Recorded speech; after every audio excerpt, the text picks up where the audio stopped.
Muchas gracias al señor Edgar Morán por acompañarnos hoy y a todos ustedes también por estar presentes. Les recordamos que gracias a ASCUN, este foro va en directo por la Red Renata para Colombia y por la Red Clara para Latinoamérica. También les recordamos que gracias a la Academia Colombiana de la Lengua, a la Embajada de Francia, a la Fundación Santillana, a la Contraloría General de la República, a la Auditoría General de la República, a la Asociación Colombiana de Universidades y a la Universidad de América, este evento es posible.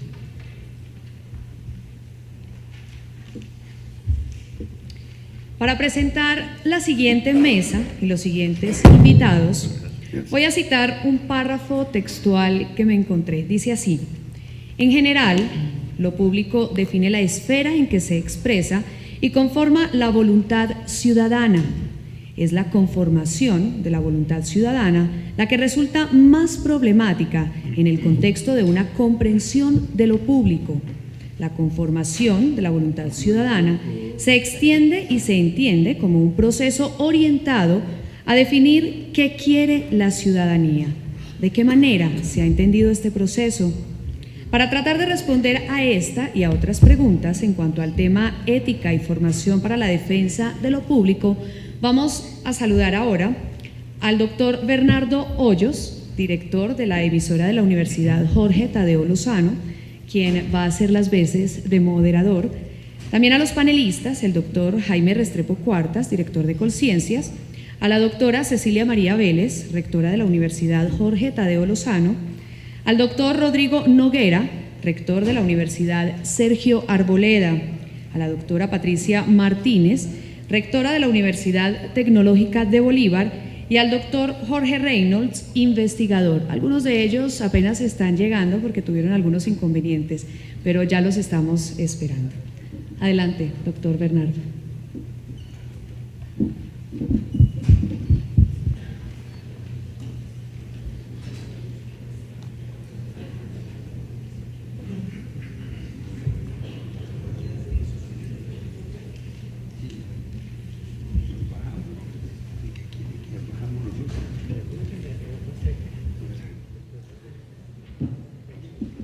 Invitadas a esta mesa, por favor, ubiquémonos aquí adelante, y los demás, por favor, bajemos y tratemos de ubicarnos acá adelante.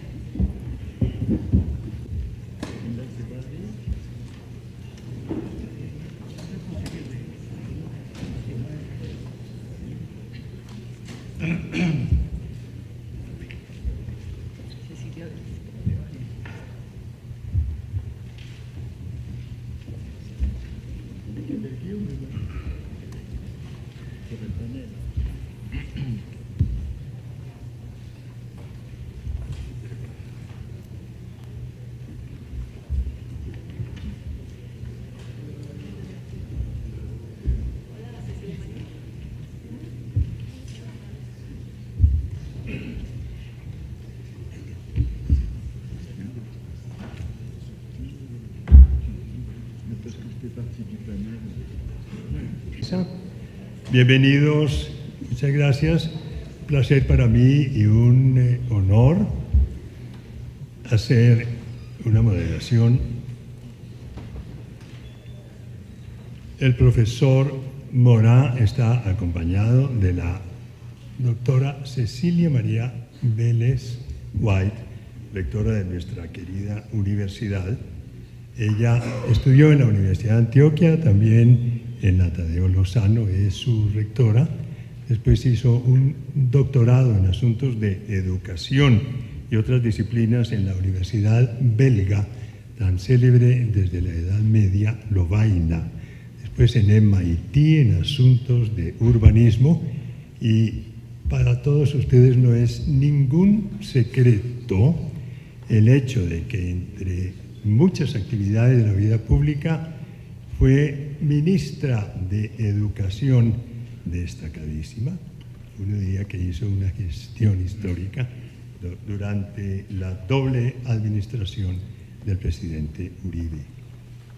El doctor Jaime Restrepo Cuartas es un médico antioqueño muy distinguido, fue rector de la Universidad de Antioquia, comandó el equipo científico que hizo quizá el primero, doctor Restrepo, trasplante de corazón en ese centro de difusión de la medicina más moderna que ha sido Medellín. Tengo a la derecha a la doctora Patricia Martínez, quien es rectora de la Universidad Tecnológica de Bolívar, que tiene su sede en Cartagena.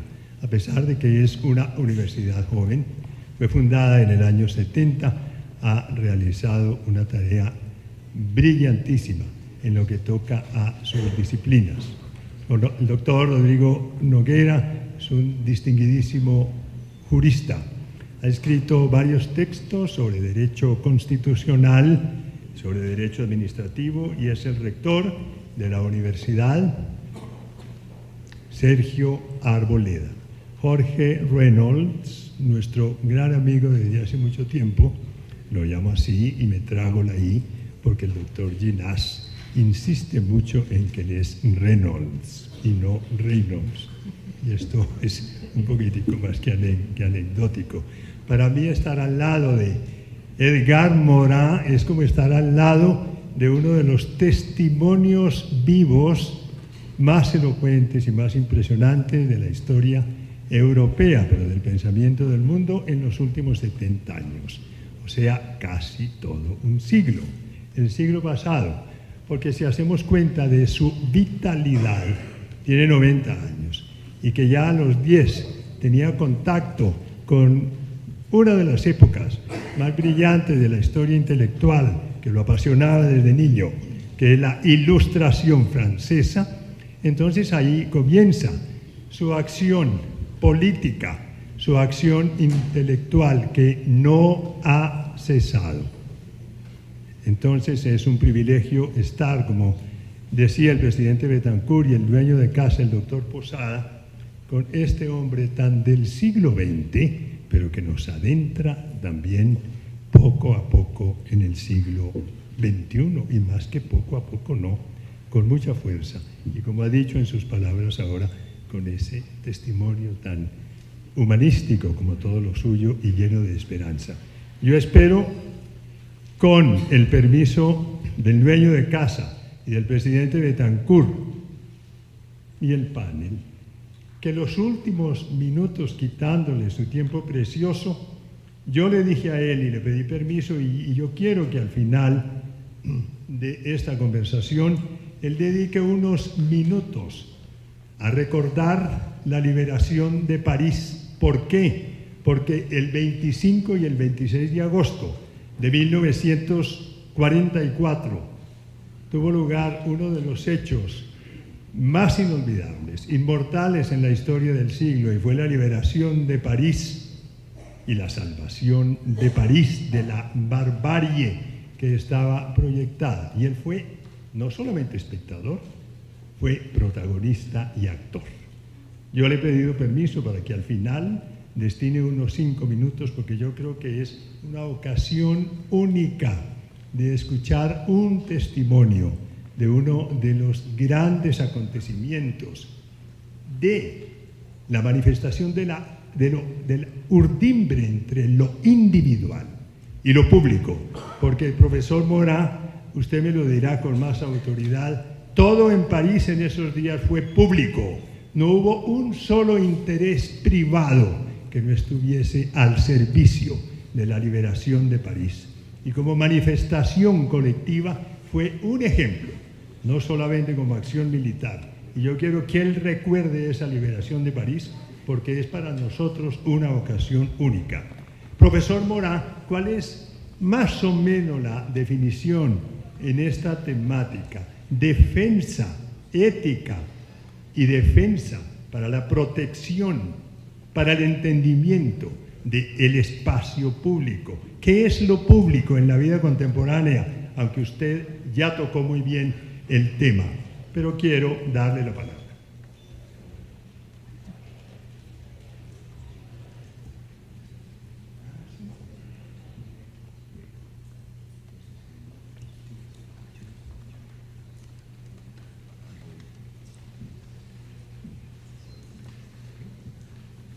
Perdón, que yo no me había dado cuenta que se había retirado. Eso siempre. Prefiero estar en los extremos de la mesa a pesar de mi mala visión. Doctora Cecilia María Vélez, comencemos.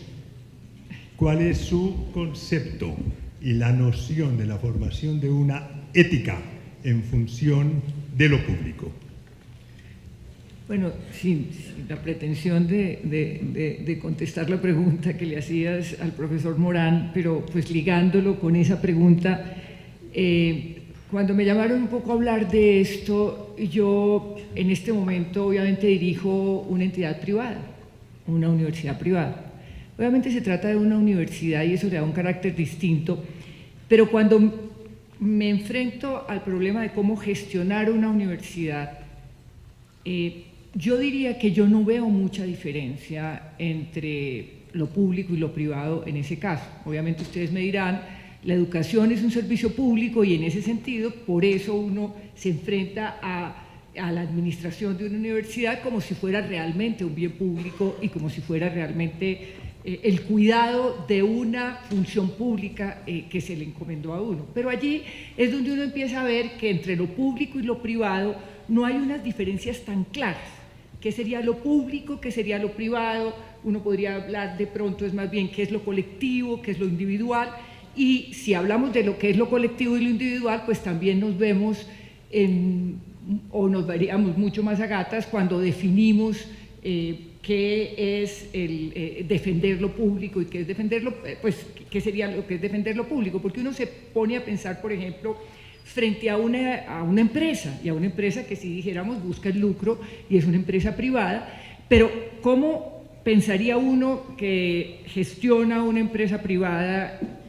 Yo pensaría que también la tiene que gestionar en función de lo colectivo y tiene que introducir unos valores de ética porque también tiene una responsabilidad con la sociedad. Una empresa privada, aunque está buscando el lucro de un determinado grupo, pues también tiene que pensar en la sociedad. De verdad que lo primero que yo diría es que entre esos límites entre lo público y lo privado pues tenemos bastantes problemas, dijéramos, en el momento de determinarlo frente a instituciones concretas. Y en general, pues yo creo que lo que uno tiene que pensar es que siempre nos tenemos que plantear es frente al interés individual y al interés colectivo. Nosotros, y pues aquí hablo un poco más de mi experiencia desde el Ministerio, cuando estábamos planteando en el proyecto de calidad educativa cuáles debían ser los estándares o cómo debemos ser explícitos de qué es lo que nosotros necesitamos como Estado desarrollar en los jóvenes. Y esto para ser muy claro con los maestros de qué era exactamente lo que, pues no exactamente, nunca es exactamente, pero de qué era realmente lo que el Estado le estaba exigiendo, en este caso pues a todos los maestros públicos y privados, que se desarrollaran los muchachos para lograr un país mejor. Y obviamente nos enfrentábamos con las competencias tradicionales, el desarrollo del pensamiento abstracto, el desarrollo del pensamiento científico, pues, que son tradicionales ahora, pero realmente son relativamente una revolución, el desarrollo del pensamiento abstracto, del pensamiento científico, de la capacidad comunicativa, y pensamos que en un país como Colombia, frente a todo este problema de violencia y de irrespeto por lo público, teníamos que ser muy claros en que debíamos plantear claramente al sistema educativo la necesidad de desarrollar competencias ciudadanas. Y finalmente, ¿qué entendíamos por competencias ciudadanas?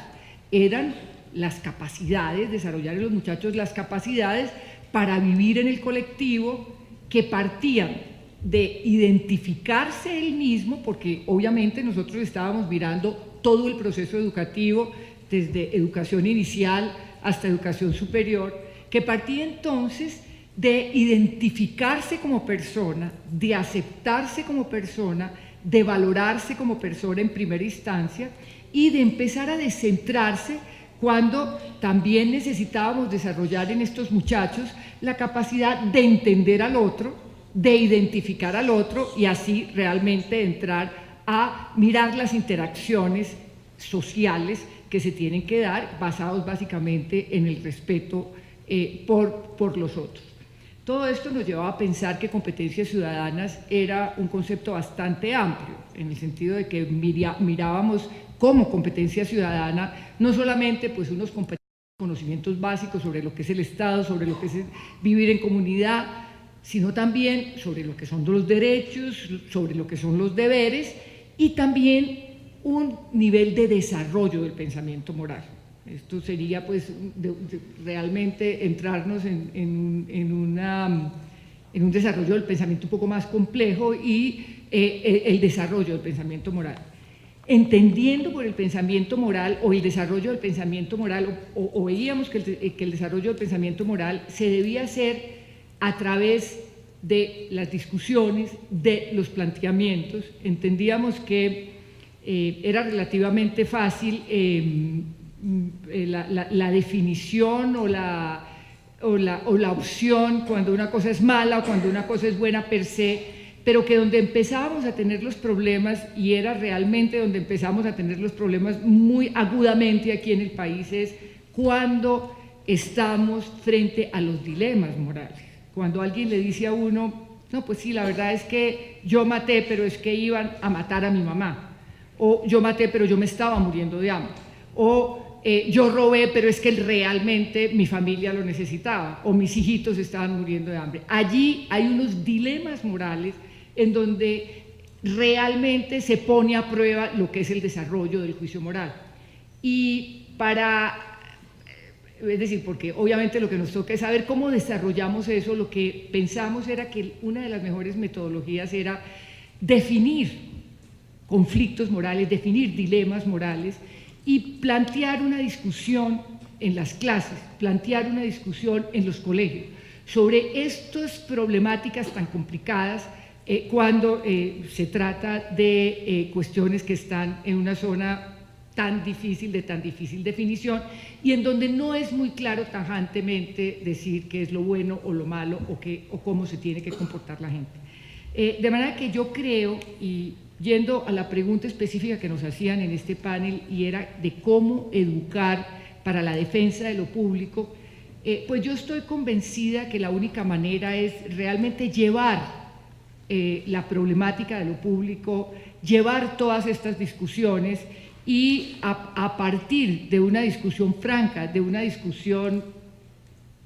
si se puede decir de iguales, porque de todas maneras el profesor tiene pues obviamente una posición, podríamos decir, dominante, pero sí que se propiciaran todos esos debates lo más abiertamente posible para que en conjunto se fueran descubriendo precisamente los núcleos fundamentales de lo público, que se fueran descubriendo esos valores. Obviamente, todo esto ayudado con lecturas, todo esto ayudado con lecturas que hasta la literatura en eso es supremamente rica, y que se fuera de esta manera en la discusión con pares, en una discusión muy abierta y en una discusión de muy iguales, se fueran descubriendo y se fueran desarrollando todas estas competencias, entre las cuales, como les digo, el respeto por el otro, el reconocimiento de derechos y deberes y el desarrollo del pensamiento moral son cruciales para poder lograr ciudadanos que estén en capacidad de respetar lo público. Muchas gracias. De la voluntad ciudadana se extiende y se entiende como un proceso orientado a definir qué quiere la ciudadanía. ¿De qué manera se ha entendido este proceso? Para tratar de responder a esta y a otras preguntas en cuanto al tema ética y formación para la defensa de lo público, vamos a saludar ahora al doctor Bernardo Hoyos. Voy a citar un párrafo textual que me encontré. Dice así: en general, lo público define la esfera en que se expresa y conforma la voluntad ciudadana. Es la conformación de la voluntad ciudadana la que resulta más problemática en el contexto de una comprensión de lo público.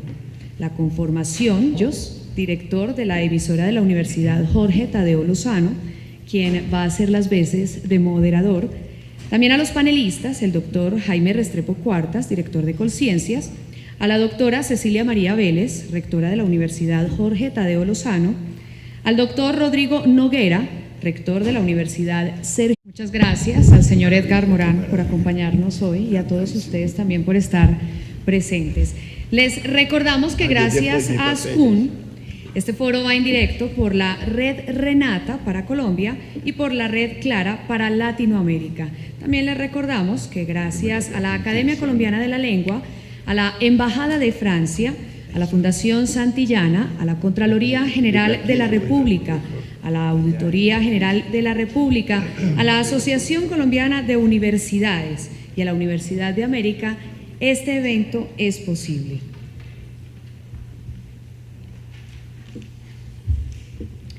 Para presentar la siguiente mesa y los siguientes invitados,